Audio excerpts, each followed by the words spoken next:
Nesse vídeo a gente vai ver a relação entre os gases ideais e a primeira lei. A gente vai ver que a aplicação da primeira lei para os gases ideais leva a algumas expressões bem mais simples. Tá? Acredita em mim, é para facilitar e não vai facilitar e não complicar ainda mais a vida.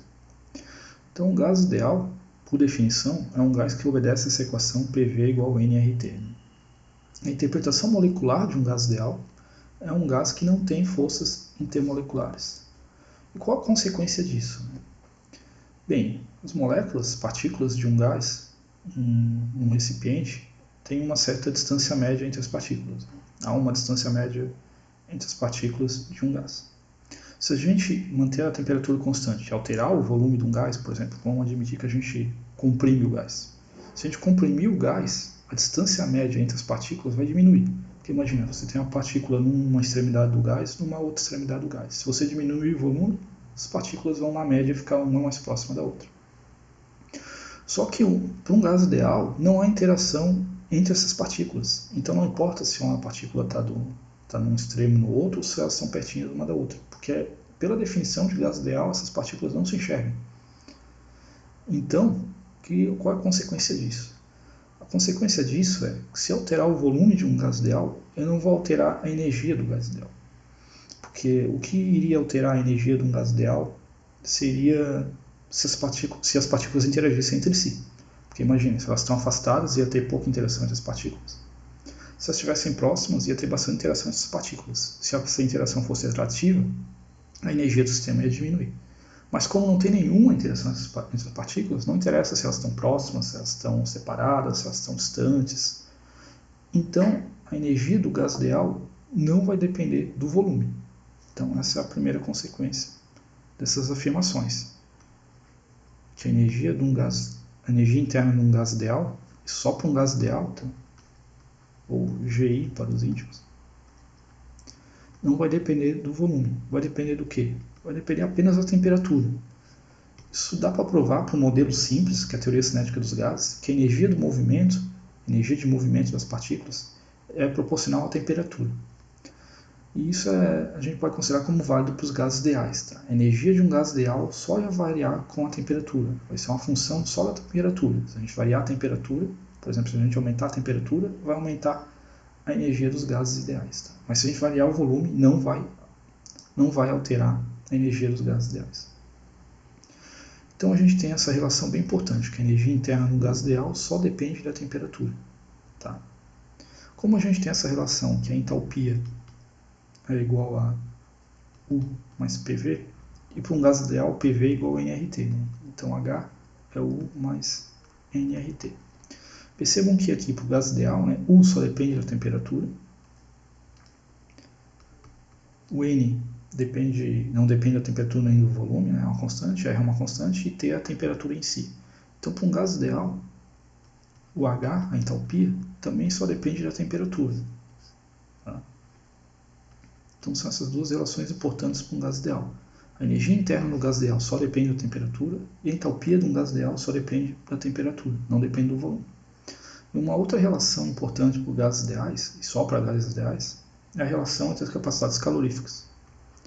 A capacidade calorífica, a pressão constante molar de um gás ideal, é igual à capacidade calorífica, a volume constante molar do gás ideal, mais a constante R, sendo que R tem aquele valor de 8,314.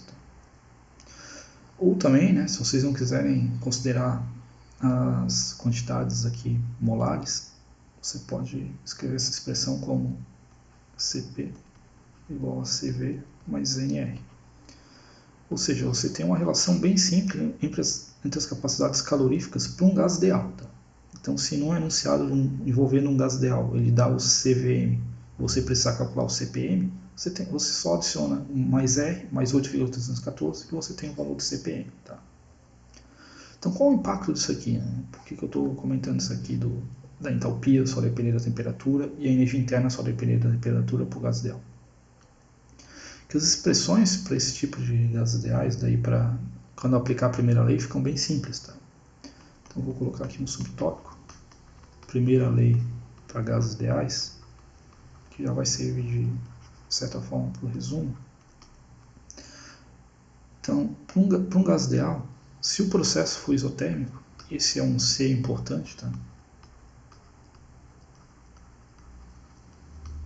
Se o processo for isotérmico, lembra que U, para o gás ideal, só depende da temperatura. Se a temperatura não está variando, a energia interna também não vai variar. Então, para um processo isotérmico, para um gás ideal, ΔU igual a zero e ΔH igual a zero.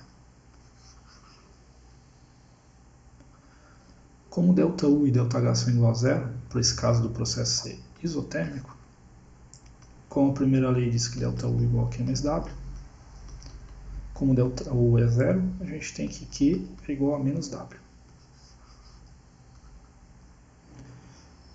E o W, né, o trabalho, no caso, um processo isotérmico, um gás ideal, a gente já viu como calcular, que é menos nRT ln de V2 sobre V1. Então, tá aqui são as 4 propriedades termodinâmicas que vocês precisam saber calcular. Tá? Esse é um tipo de processo. Um processo isotérmico envolvendo o gás ideal. Então, você tem essas 4 expressões aqui. Percebam que, na verdade, é só uma expressão que você tem que saber, né? Que é essa aqui, que é menos nRT ln V2 sobre V1. Porque ΔU é igual a zero para esse caso, ΔH é igual a zero também, e o Q é igual ao menos W. Tá? Então, só sabendo o W, vocês já sabem que e ΔU e ΔH é igual a zero. Aproveitando o embalo, né, deixa eu colocar uns resumos aqui para algumas coisas que a gente viu. O resumo para aplicar a primeira lei para processos a volume constante, que não envolvam reação química, nem mudança de fase, nem nada esquisito assim, tá? Nesse tipo de processo, a volume constante, a gente tem que o trabalho é igual a zero, como a gente já viu. Como dU é Q mais W, a gente tem que dU é igual a Q. Então, para esse tipo de processo, a variação de energia interna é igual à quantidade de calor. A gente aqui vai botar o subscrito V para indicar que é volume constante. Bem, agora a questão é como a gente calcula o Q, né? Bem, o Q é igual a N CVM ΔT. Ou ainda, né, Q é igual a CV ΔT, né, se não for calcular a quantidade molar, mas a gente em geral usa o CVM ao invés do CV, tá? Mas faltou o ΔH, né? Nesse caso aí, o ΔH é ΔU mais ΔPV. Como o volume é constante, a gente tem que ΔU mais P. Desculpa. Nesse caso é o volume que é constante, então é o volume que sai aqui do delta V dP. Só que essa expressão aqui não é muito usada, tá? Mas está aí o registro. Então, só para finalizar, a gente tem outro tipo de processo, processos a pressão constante. De novo, sem envolver mudança de fase ou reação química, nenhuma dessas coisas estranhas. Então, a pressão constante, a gente já viu que o ΔH é igual ao calor trocado, pressão constante. No caso da pressão constante, o W é igual a menos PDV. Esse é o caso mais chatinho, né, que não tem nada igual a zero. E nesse caso, o calor é igual a N CPM ΔT, que é igual a expressão anterior, né, para volume constante, só que envolve a capacidade calorífica a pressão constante, ao invés da volume constante. E a gente tem a expressão que ΔH vai ser igual a ΔU mais PDV, né? Mais PDV. Ou seja, ΔU, desculpa, ΔH, deixa eu apagar aqui. ΔH é igual a ΔU menos W. Tá? Também não é uma expressão muito utilizada, tá? É mais usada essas expressões aqui. Então isso aí é um resumo, tá? Se vocês quiserem ainda, tem um caso preferido dos estudantes, que é óbvio que nunca cai em prova. Na verdade já caiu. É um caso de um processo, um caso de processos adiabáticos no vácuo de um gás ideal. Um título também gigantesco. Nesse caso é legal, né, porque é um processo adiabático, então já por definição Q igual a zero. É no vácuo, então W igual a zero, que é uma expansão sem nenhuma força externa. Bem, se Q igual a zero e W igual a zero, significa que ΔU é igual a zero. E como ΔH é igual a ΔU mais ΔP vezes V. Nesse caso é um gás ideal, a gente pode substituir o ΔPV por nRT. Nesse caso, todos esses caras aqui são constantes, né? A gente tem aqui nR são constantes, ΔT também é zero nesse caso. Então a gente tem também que o ΔH também é igual a zero. Então nesse caso preferido que todo mundo é igual a zero, né? É óbvio que não vai ser cobrado esse caso, porque daí fica muito simples, né? Então aí está um resumo, né? Como eu tinha comentado anteriormente, são várias equações, né? Então não adianta decorar desesperadamente elas. Se quiserem fazer um formulário, uma tabelinha para aplicar em uma situação ou outra, é recomendado. Mas são basicamente 3 tipos de processos, né? Tem os processos a pressão constante, tem os processos a volume constante e tem as expansões isotérmicas de um gás ideal.